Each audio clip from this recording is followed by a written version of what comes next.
dodging like strays. Climbing out the gutter, iron will like a frame. Wrapped in shadow, but they shine like noon. For hearts beating, sing with the. All right, we have got Keith with us today. Executive position in Iowa District West. I grew up in Baton Rouge, Louisiana, married, have 6 kids. And so I've been doing this ministry I've been a pastor for over 31 years. And it's just been interesting because it's a journey that has led me in some very interesting places. Never thought I'd end up in Iowa. There's not a whole lot of African Americans in Iowa in our church body. So this is a unique place to spend some time. Okay.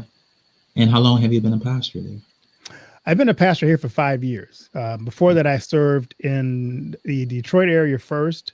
Then I was in St. Louis for a while. Then I was in Milwaukee for a long period of time. Then I was in Chicago. So I've kind of been all around the Midwest. Okay. And you have a good congregation there. Like, is it the church every Sunday? Do you have like Wednesday Bible studies or anything like that? So my role here is I am the mission executive for 169 churches. So I get to work with all the churches in Western Iowa and the Lutheran Church Missouri Synod. So I help them with their mission emphasis, help them with their stewardship, and with their human care thing, which is really kind of church worker wellness and just helping make sure that our pastors and our teachers are taking care of themselves and they're utilizing best practices about wellness and health and mental health and all that. And then also help them with stewardship drives in their congregation, as well as helping our rural churches and our suburban and urban churches reach their communities. Because that's kind of my role now. So I don't preach every Sunday. Okay. I kind of do a lot of workshops and presentations on those 3 topics. Okay, that's good to know. And what made you want to be a pastor, if you don't mind me asking? No, it's really interesting. That story, we had a workshop one year of all the Black pastors and churches, and they talked about there was a need and a shortage of Black pastors in our church body. And I just kind of felt God say, this is where you should be. And I was so excited. I was in high school at the time, and I said, let me apply right away to the seminary so I can go become a pastor. Well, in our church body, it doesn't work that way. You have to go get an undergrad degree first. So I ended up going to Southern University in Baton Rouge, getting my undergraduate degree at a historical Black college, which I loved that experience. Then I went to seminary and graduated from St. Louis in 1993. So that was my journey. Well, that's good to know. So now I'm going to get right into the topic of hand, talking about how you were the only particular, he didn't let people get to him, to sort of speak. He didn't because, he was strong and he worked really hard to the top to get to where he was at. He didn't, obviously it's going to be racism no matter what, you can't stop that. But what was your experience? So my parents, I grew up in the Deep South during the height of the Civil Rights Movement. And my parents were very careful, I think, and my grandparents too, to not instill in me kind of I guess I would say a overly sensitive spirit of just trusting people. My approach to people was, I will assume you're okay unless you speak and prove otherwise. So I'll give people the benefit of the doubt and let them prove me wrong, as opposed to approaching it like everybody is racist and I'm waiting for them to offend me. So I typically give people a chance. But my very first experience being on the campus of my seminary was I just unloaded my car, was walking around just getting a look at the seminary, and the police from the local police department rolled up on me and said, "What are you doing here?" And I said, "Well, I'm a student here." And they're like, "Well, do you have ID?" I'm like, "No, we have not even started classes yet." So my very first experience on the campus wasn't even from my denomination. It was just from the local police department. And this was when you was just getting started early in your career? I hadn't even started classes yet. This was my first day on the campus. Okay. And growing up in Louisiana, I didn't have a lot of those experiences, but my first day in Missouri, Clayton, Missouri, because Clayton, Missouri is pretty much a wealthy Jewish kind of community back then. And my first experience was local police, not even the campus police, stopping me, asking me for ID.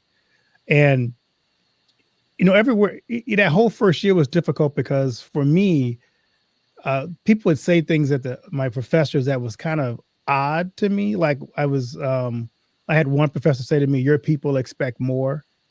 Um, when I Mhm. got engaged, my wife is actually white. They said to me, "Did you know your fiance was white?" And I'm like, kind of. I think I would have noticed those things. It's just those kind of comments. Yeah. They told me things like, "You won't go very far in this church body because of your marriage and your situation." And so those things motivated me to not just accept what people told me, but I have a nature where if you tell me I can't do something, I'm gonna do everything possible to prove you wrong. Mhm. And so those things really inspired me to prove to them that they were going to be wrong about what their assessment of me. Okay, so let's get further into that. What made like what kind of comments would they say that was kind of like offensive to you? Well, That they would say things like, your people. I'm like, we mean my people. Don't all the pastors who are training here, don't all their people expect the best from them, not just my people? Um, I noticed that some of the classes weren't really geared toward my context, my African American context. So when I'm like, for example, I had a sermon class, and I turned in a sermon that would fit my culture, and Mhm. I got a C on it, or a C minus on it, and Okay. they And want me to was the professor white in a yeah, way? all the professors were white. I mean, there were Okay. no diversity in the staff at all. Okay. They were all Okay. white and all German. Um, And so when I asked him about the grade he gave me, I'm like, I can't preach the sermons you want me to write in my congregation because my people won't get it. So Mhm. I'm writing in a context into the people that I have to minister to, and you don't understand that using the words and the way you have the sermon, the way you're constructing a sermon won't work in my context. Okay. And what was the name of this college that you was in? Concordia Seminary, St. Louis, Okay. And what state was that in? Missouri, St. Louis, Missouri. Missouri. Well, it's Okay. actually Clayton, Missouri, kind of a suburb of St. Louis. Okay.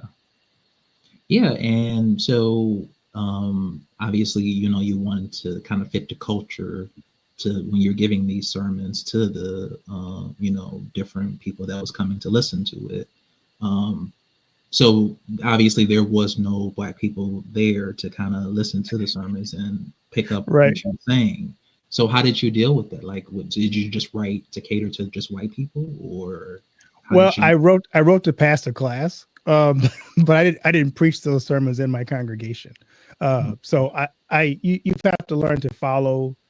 As somebody say, you got to get by to get by. And so I did what it required me to do to get by in terms of what they wanted me to do. But I knew I had to change my approach and my style when I was in the parish. And so the sermons I used during the week or on Sunday morning were not the ones I wrote in class. They were the ones that were relevant because the church I served in the St. Louis area was a poor, under a marginalized community, and so a Okay. lot of people there were, they had those normal jobs. They didn't have a lot of money. They were oftentimes very difficult communities. There was a lot of violence. There was a lot of drug use. There was all that kind of stuff in the community. So this was they were urban communities, and so there was a lot of problems there. And so what I tried to do in my sermons was to make sure that people who heard the sermon got hope and real hope, because they don't need a fictitious, as we would say, I guess I use the term, a model Jesus. They need a real Jesus for their real problems. So I wanted to make sure that they saw hope in the message, because that's what they came to church for. They came to church to get hope. And it wasn't just me teaching them the theology of that text, but how does this text apply to the fact that when you leave this building, you got the same problems you walked in here with? How do you find hope that Jesus is going to be the answer to those problems when you leave this building? So I had to make sure the sermons address those basic needs of people. Okay, and that's good that you was able to do that. Now I know you said you was having some issues with trying to understand, like the culture of how to to actually do the sermons and stuff like that. Did it get to a point where you know you was crashing heads with people that like in terms of like it's like I want to do it my way, and if I don't do it my way, then I'm just going to find another college to go to actually do it. Did it ever get to that point, or you just kind of like No, hit I the realized that just play the it game? was, yeah, it was like, I need to graduate. So I will do what you require me to do, but I realize I have to take it and adjust it to my context. So I learned what I need to learn, but it takes someone who is skilled to understand that even no matter what college you go to, what you learn in the classroom, how you apply that in the workforce, in the job world, in your ministry is different. You just can't take something you've learned and take that book and say, this is going to work everywhere I go. Because it's If you not. go, because it's not. And so you have to learn, okay, what do I need to know? And then how do I take what I've learned and translate it to the people that need to hear it? So it taught me early on to know that this is great information, but if I can't communicate, so I'll give you a good example. I think I did it when I first went out, tried to teach what they taught me to do. And my first Bible class was a Bible class on our Lutheran confession. Now, And was this Bible class a mixture of black and white, or was no, it it just was all mostly black. black? Okay. and it bombed because people were like, this is boring. I didn't sign up for this. I didn't want a seminary class. And I learned that there's ways to teach this without boring people to death. And I had to figure out, how do I break down complex concepts into everyday language so that people can benefit from it. So I had to learn and adjust to what I was taught and be a better teacher of what I learned to ordinary people. Okay. And so my next question is, like, when you got out of college, obviously you graduated, and at this point you can teach it how you want to teach it now, because you don't have Right. to be fixated on a particular different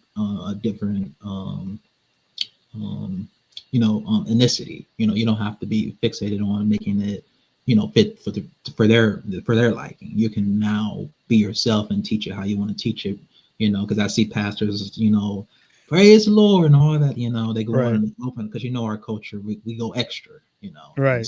and stuff like that. I remember I had this one pastor.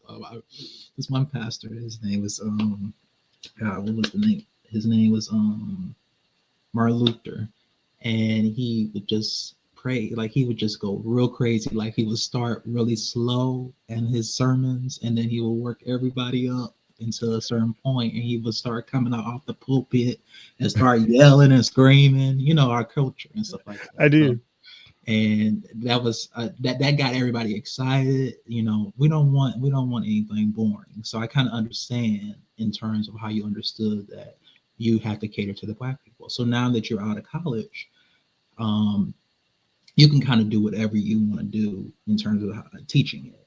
So now that you're out of it, did you make adjustments? Did you see that maybe I'll take a little bit about what they're saying, but spice it up to how my audience might like it? What was that situation like at that point when you was in your did you own a church, or did you go to another church that was predominantly Black and then kind of teach there? What was that how was that information like? Sure. So my first church was in Detroit, Michigan. It was an all Black church. Okay. It also had a school. So it was my first congregation was a pretty historically Black church that had a Black population. My first church was a little difficult because we had in it blue collar and white collar people from the Detroit area. And Detroit culture was, you didn't have to go to school to do well, because you could get a job right away in the factory. So we had a lot of factory workers, but we also had some college educated people. So it was about split, half and half between the factory and those who were college educated. There was a lot of distrust between those two groups. So the educated versus the factory workers, there was a lot of distrust. So you had to figure out how do I preach to two different groups, almost two different cultures within the Black community. And then our neighborhood was really kind of a low income community, and they didn't connect with them at all. So it was basically three different communities. My first, I'd say. So when you say three different communities, like Baptist, Methodist? No, I'm just talking about social economic status. So you had lower income, you had middle income, and you had upper income, all in one community, and they're all Black. And it's weird because the upper and middle income people look down on the lower income people. Mm-hmm. And so we had all that, and it was kind of this weird self-hatred of your own people. Yeah. So we had to kind of deal with some of that as I'm trying to learn how to preach. And what I realized my first year was I was still preaching like they taught me to preach, and it wasn't connecting with my community. So I realized I had to do something different. I had to change. So I started watching some of the best preachers out there and learning from them their style, how they really communicate effectively to their people. So one of my favorite people to listen to was Tony Evans.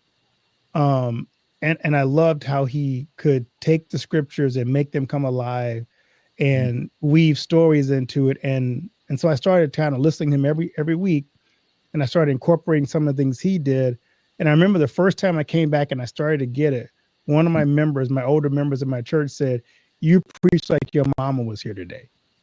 uh, and then I knew I had turned the corner, and I was able to communicate in a way that my community understood and benefited from. And it was like I never looked back. I knew exactly what I needed to do to effectively do that well in that community.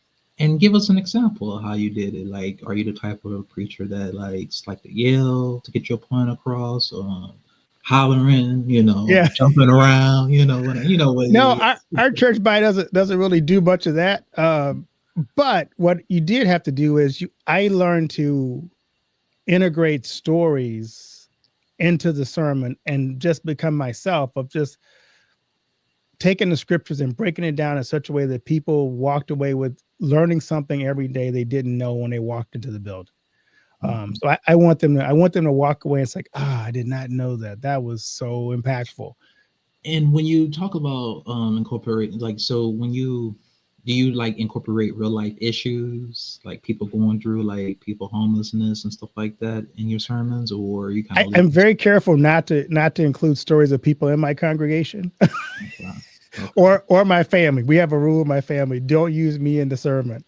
So most of the time, there's stories either of things I've seen in the community that does not impact, that's not necessarily my members, or like here's a good example. When I was talking about Life Sunday, I was talking about about how God values life.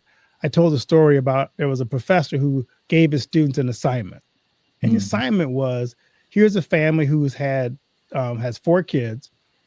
One kid has syphilis, one kid is blind, and another kid is deaf, and the mom is pregnant again. It's like there's a pretty good chance this kid's gonna be born with some defect. Mm-hmm. As a medical student, how would you advise this family? And most of the students came back and said, I would advise this mom to abort the baby because chances are this baby's gonna be born with a defect. And the professor said, congratulations, you just killed Beethoven. And that's the story that I would open up my sermon with. It's like, we don't always know how God will use a life, a baby, to impact the world. So it's not really our responsibility to dictate or say this baby isn't worthy. Do you think he should have had the baby? They should have had the baby. Okay. Because otherwise you just kill Beethoven. So, Yeah.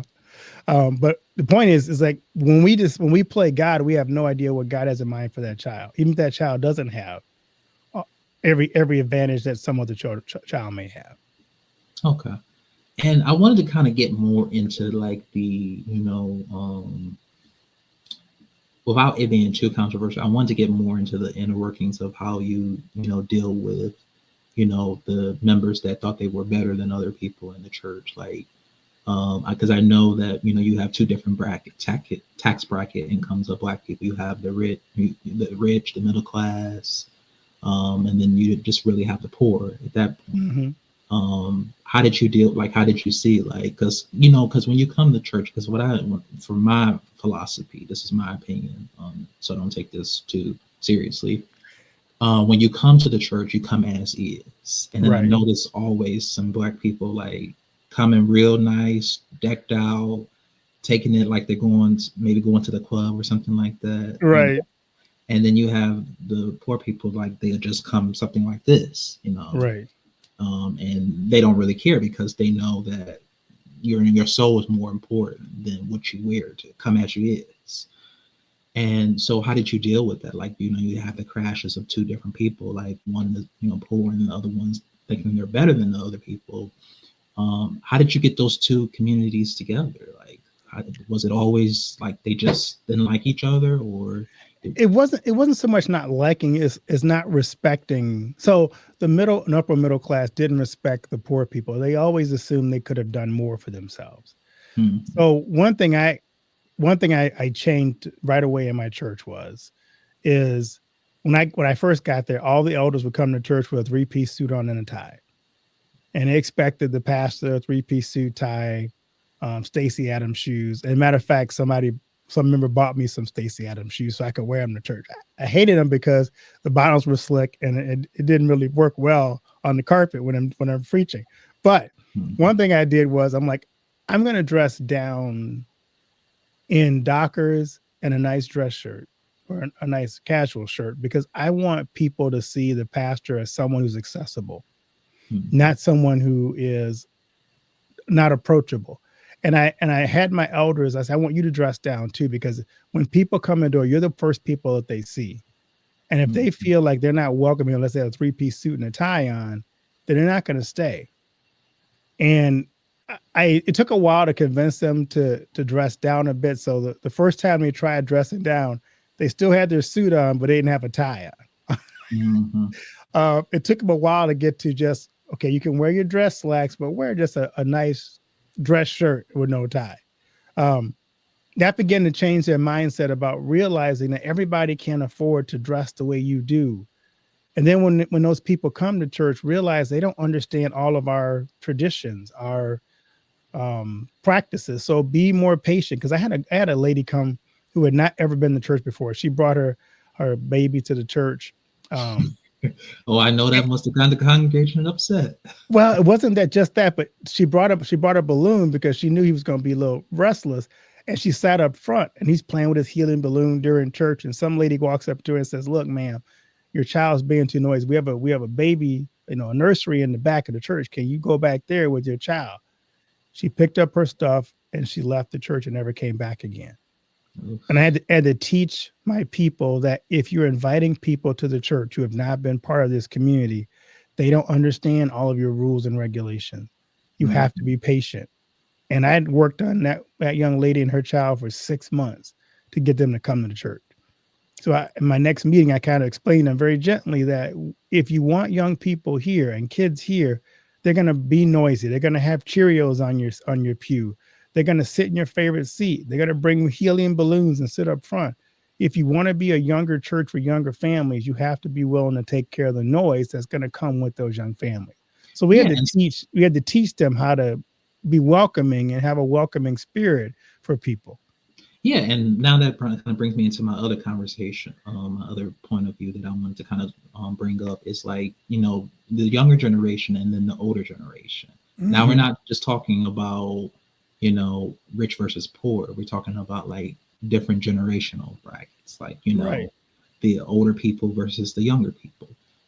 Why do you think that more younger people don't come to church nowadays anymore? Because of the judgmental older people, or is it just what's your take on that? Well, I can tell you why, because I actually did a podcast series with people who've left the church. And it was a fascinating little series because what I discovered was younger people see older people as hypocrites. When they come in there and young people start sharing their struggles with what's happening in the world, with the confusion of what's being taught in the world. And they kind of want to meet older mature Christians and say, how did you handle not having enough money, dealing with lots of debt and dealing with cultural challenges. They'll say, "Oh, honey child, I never had any problem. Everything was good." They're lying. Which isn't true. But I think sometimes they just forgot what it was like. If you grew up, if you have an older, in your 70s or whatever, you remember the Great Depression, or your parents talked about it. You knew what it was like. You knew what it was like to be in a culture where there was always that threat of nuclear war with Russia. I mean, you knew that, but you somehow have forgotten what those issues were like. Or when the Make Love Not War crowd, those people in the 60s. I mean, you know what the cultural shifts were like. But if you can't tell that to the younger people who are going through maybe their own version of that, and it's really all the same thing, just a different name most of the time. then they don't see you as realistic and they have nothing in common with you. They want older people to be kind of a mentor for them to help them know, how did you navigate through some of these difficult times and difficult conversations. And if you can be that and be authentic about it, they don't care about the worship style. They don't care about the music. What they know is, can I meet people at this church who care about me and I have some connection with and a relationship with, because that's more important than anything else to me.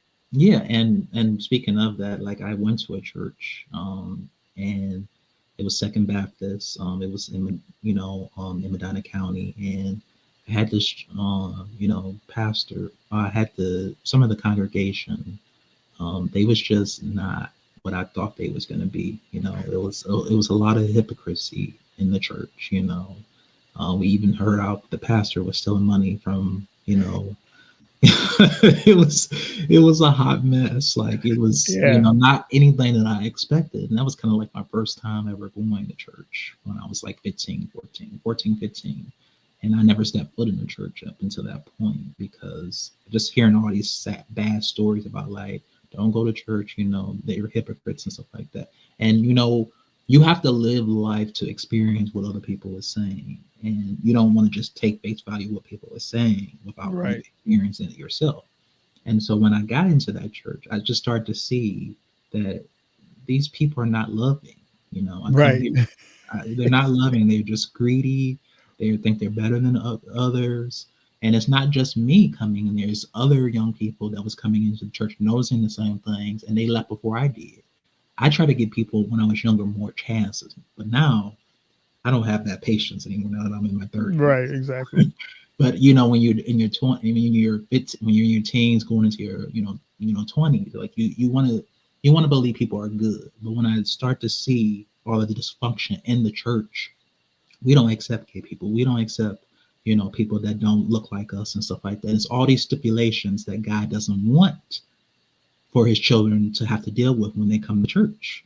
Right. So when you think about all of that, what is your take on that? Like, why is there so much dysfunction, specifically in the Black churches? Why is there so much? I mean, obviously, people thinking they're better than people, stealing money from, the trade that goes around and stuff like that. And it's just, and, I literally, because I didn't have a car or anything like that. And I literally, because the church was right around the corner, and then one of the congregation members drove right past me, and he knew I was going right to that church. You don't think you want to stop and give me a ride? Like, we're going to the same church, right? Right. So, and then he said, "Oh, I didn't see you," and stuff like that. You go down that same road every Sunday. Come on now. Like, right. Why is there so much dysfunction in the Black church? I always tell people that the church is not devoid of sinners. And no matter where you go, sin will follow you, and Satan will do everything possible to create disunity and disharmony in the church. I think the struggle that I see with the Black church, and not just the Black, I think the church in general, is we have to be very, very careful not to elevate ourselves to a point where we forget that we're sinners. Mm-hmm. And I always made sure that when in my sermon regularly, I would say, people sometimes say a lot of hypocrites in the church. I'm like, and they're right, they are. And I'm one of them, because we all are. We don't live the kind of life we're supposed to live. And if we don't acknowledge that, the reason that we come to church is because, I want to be better at what I do. I have a desire to do that, but sin is always knocking at the door. And if we don't acknowledge that, then we come across as people who are out of touch with our sinfulness, and we're out of touch with the reality that we make mistakes. And if we don't own up to it, if we're not careful with it, we lead people astray. So I always tell people the church is not perfect, but God's a lot of people that think that they go to church or they're going to go to heaven, or it's not. The older generation have this fixation, like you need to go to church to get to heaven. But then the younger generation is like, I don't have to be in church to know that I'm a good person. You know what I mean? Right. You should be like, you wake up, go to church on Sunday, and then the devil on Monday. That's a real saying, because I've seen it in action. Right. Like, oh, okay, you're acting different. You're two different people. You're nice and kind to me when I'm in church, but then when I need a favor or I'm down on my hardship, you want to act like a different person, like not adding up. Like if you're a Christian, act Christ like no matter where you're at, even if Right. you're in the church or outside the church. All right. Well, I know that we're coming up on time, but I do thank you, Keith. But I do have one more final question though for you. Sure. Could you just like maybe say a prayer for some of the maybe the younger generation that is kind of lost, they don't know their way, they might be questioning their faith and stuff like that. Could you just like say a prayer, close our eyes and just say a prayer for Yeah, my pleasure. yeah. Dear Father, we just give you thanks, Lord, first of all, for this conversation, for the opportunity to kind of come before you and to really examine how you are moving and working through both of us. But we also pray, Lord, for the young people in our lives that we know that are still out there struggling with dealing with life and life's issues, life's challenges, the confusion of the world. We know, Lord, that you never have given up on searching for those individuals. You care about their heart. You care about their destiny. You sent your son, Jesus Christ, to save them from their sins. And may, Lord, you find ways to use us or others to connect with them who are lost and bring them back into your fold. In your son, Jesus' name we pray. Amen. Amen. Thank you so much, Keith. That's My gonna pleasure. really help a lot of Black young guys that's really struggling, that they don't know their way. They just feel like they just lost in this life. And, I always want to provide content for my, Black young audience members that's just really going through it, like whether they're struggling with homeless, they might be going through thoughts of killing themselves or, suicidal ideation and stuff like that. Yep. Or they just, they don't have a career trajectory. They don't know where they're going. They're lost. People telling them, you shouldn't do this, they shouldn't do this, and just so much chaos and corruption in their life. So that's why I'm have this podcast to kind of talk and let other people know that it's going to be okay. Yeah, it is. It's not the end of the world. Whatever you're going through, and young people versus older people, like we have different mentalities. So wherever you're at in your faith, just continue to believe in whatever higher power that you want to, or you don't even have to believe in the higher being. Just know that somebody is there to kind of guide you that's even above everybody else. So, but I do